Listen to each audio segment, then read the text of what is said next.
తెలంగాణ రాష్ట్రంలో నూతనంగా ఏర్పడ్డది జనగామ జిల్లా. ఈ జిల్లా పరిధిలో అనేక చారిత్రక ఆధారాలున్నాయి, శిల్పాలున్నాయి, గొప్ప గొప్ప శాసనాలు కనిపిస్తాయి. ఇవన్నీ కనుమరుగవుతున్నాయి. కొన్నింటిని మాత్రము హనుమకొండ పురావస్తు మ్యూజియంలో కొన్నింటిని చూస్తున్నాము. తిరిగి మనం ఈ నూతనంగా ఏర్పడ్డ అన్ని జిల్లాలలో పురావస్తు మ్యూజియంలను కనుక ఏర్పరచుకుంటే ఈ చారిత్రక ఆధారాలను కాపాడుకున్న వాళ్ళమవుతాం.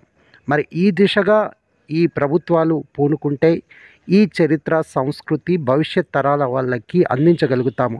భారతదేశం నా మాతృభూమి, భారతీయ వారసత్వ సంపద మనకు గర్వకారణం అనే ప్రతిజ్ఞ కూడా చేస్తున్నాం. కాబట్టి మన వారసత్వ సంపదను ముందుగా గ్రామస్తులు కాపాడుకోవాలి. గ్రామీణ మ్యూజియంలు ఏర్పాటు చేసుకుంటే ఈ చరిత్రను పూర్తిగా నిలబెట్టుకున్న వాళ్ళం అవుతాం. మరి ఇది మన చరిత్ర, మన సంస్కృతి, మన డిస్కవరీ ఛానల్.